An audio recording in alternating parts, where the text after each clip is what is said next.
Hey City, welcome back to the channel. It's a girl Vermo, and I'm back with another reaction video. Today I'm going to be reacting to another one, and this is Gutfeld goes ballistic over Jessica Tarlov's Trump comments. Guys, can't wait to get into the video, but before we get started, we have some amazing people watching us for the first time. If you are new here, hello, I'm Vera. I do reaction videos. We vibe to different artists on here, react to different songs from all over the world. This is something that you love. Why not join Vera City? Hit the subscribe button below, turn on the post notification bell so that you can always be the first person to know whenever a new video drops. And that's, guys, let's go. Jessica Tarlov just stepped on a landmine during last week's airing of The Five. The Fox News host came out of nowhere to straight up pronounce Donald Trump guilty in the E. Jean Carroll assault case, likely causing mayhem among the producers at what the network may have just found itself in. However, there's one character in this saga you absolutely cannot miss, and that's Greg Gutfeld. Despite Jessica steering the conversation off topic, Greg stopped the panel to let her make her case completely, but first try to sense that tinge of unease in Jesse Waters that makes him try to gloss over the subject in this next clip. Leave the White House more than once a week, ask Bill and Barack to raise money for you, and hope a pop star endorses you. Jessica, this is not the re-election strategy of a winning campaign. This massive desperation and the fact that he's clinging to Taylor Swift, who he couldn't even pick out of a lineup without Jill going like this. That's Taylor.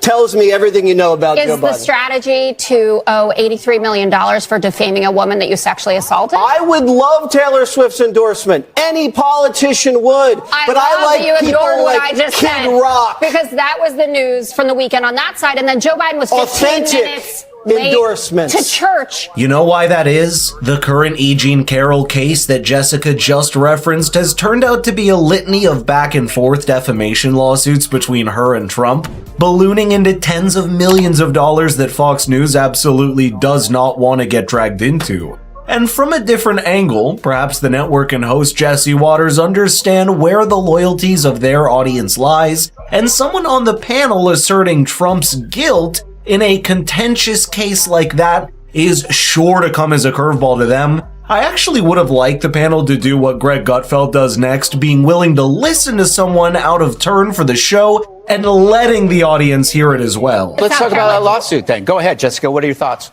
My thoughts are that you shouldn't sexually assault people and then you shouldn't defame them. Okay, was he found guilty of sexual assault? He was a criminal? He was by a jury. Was a criminal? It was civil. Yeah. Oh, that means it doesn't count? Okay.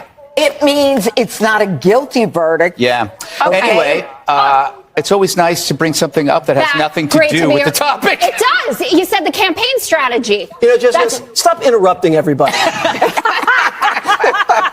Long week ahead. There's a lot of haze around this case as it regards whether Donald Trump is actually guilty of forcing himself upon E. Jean Carroll, and we'll leave that to the courts. But perhaps it is most important to clarify an important word that Greg Gutfeld just used there. A civil case is very different from a criminal one and comes with many different standards of evidence, establishment of liability, and compensation or punishment than a criminal case. A civil case, especially regarding an event like this where evidence is bound to be scarce, has much lower standards for where its verdict tilts. In legal terms, quote, preponderance of evidence is used to establish that an event happened more likely than not. And it's that tilt in one direction that eventually ends in someone being held liable rather than guilty. It's important to keep this verbiage in mind because civil cases usually end in compensation or reconciliation rather than a punishment, and using the word guilty so flippantly makes it sound very different to the layman's audience. Strange verdict. This was a claim. It was a case all along, and the jury rejected that, but made other findings, so we'll obviously be appealing those other findings, but they rejected her claim, and she'd always claimed this was a case. So it's a little perplexing, but, we move forward.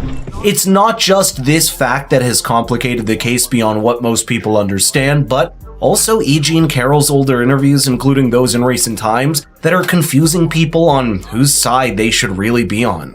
One such interaction happened not too long ago when MSNBC's Rachel Maddow asked E. Jean how she would like to use the money she'll likely get from the Trump defamation lawsuit, to advance women's rights and issues. And her response was, I guess, a mixture of ill-placed humor and an uncomfortable degree of callousness towards her allegations and the ensuing legal battles. I had such great ideas for all the good I'm going to do with this money. First thing, Rachel, you and I are going to go shopping. We're going to get completely new wardrobes, new shoes, motorcycle for Crowley, new fishing rod for Robbie. Rachel, what do you want? Penthouse?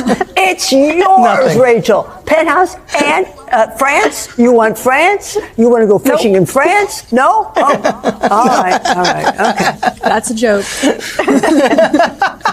That's a Although joke. if me fishing in France could do something for women's rights, I would take the hit. You know, I would obviously. She got a lot of heat for these comments, as you can tell by how her attorney quickly clarifies it was a joke so as not to hurt her case or public image further. Political commentators came at her for allegedly letting down victims of assault and hurting their image by extension, with some even saying that it was, quote, never about women's rights in the first place. It's also important to remember that the figure you're hearing of $83 million since January concerns the defamation case lodged by E. Jean and not the assault case that has already been decided. Looking at the verdict form of the New York District Court for the actual case that started it all, you see the same legalese used with the words preponderance of evidence, referring to which side the judge tilts regarding the allegations. The first point is just as important to note as the second one here. While keeping in mind the civil case, it is, along with everything it entails. Predictably, the case has renewed interest in E. Jean Carroll's life and career, with people trying to better understand the woman that has come up with a case so damaging to Trump financially and politically. This next clip during her show in 1996 is one such moment that left some people scratching their head. Yes, my darling Flopsy Pudding. The biggest man-handling trick of all is to know that there is no trick. All you have to remember is that you're a woman, and if you're a woman, you're precious. Okay? Yes, my darlings, chasing men is the highest amusement there is. But manhandling the difficult little buggers is something else. Call me. Here I come. I'm gonna come and get you guys. Okay. Where are all these ugly guys? Is there anybody here who weighs under 400 pounds? Oh my God, how fabulous. Each one more dazzling, more resplendent than the other. Come out here. Nobody chose you, you poor thing. This is Andre. Go on out there, Andre. Nobody cares about you. Being a very prominent television personality in the 90s and being an active socialite in the New York City scene, E. Jean likely had interactions with Donald Trump decades ago. There's even a photo of the two from an NBC event back in 1987, which at least does some damage to Trump's claim that he has no idea who she even is. Regardless, this is a case that is likely to drag further and drain at Trump's finances and reputation. While that happens, a panel like The Five or a network like Fox News knows the thin line that they're walking when discussing any legal case. Jessica Tarlov may not have much in common with Greg Gutfeld politically, but the mere fact that there was a conversation spurred on by a willingness to listen to her shows how important it is for dialogue and dissent to keep happening in our mainstream media. Wow. This was a lot. Trump, Donald Trump. I really don't know what people have against Donald Trump. I feel like he's gonna be a good president. What do you guys think? What are your thoughts on this? What do you think about this video? Some people feel like Donald Trump is a racist and all of that, but I don't know. I feel like Donald Trump is not a racist, and a few days ago I was watching a video about somebody said he has been to 36 or 46 different states campaigning for Donald Trump. Like, I love the energy. He knows what he wants and he's going for it, which is really cool. So I don't see anything bad with Trump, and he's not a racist to me. What do you guys think about this video? Drop a comment down below. If you enjoyed this video, give it a huge thumbs up and please share this video. And if you're new here, join Viewer City. Hit the subscribe button below, turn on the post notification bell so that you can always be the first person to know whenever a new video drops. And that's, guys, see you in the next one. Bye.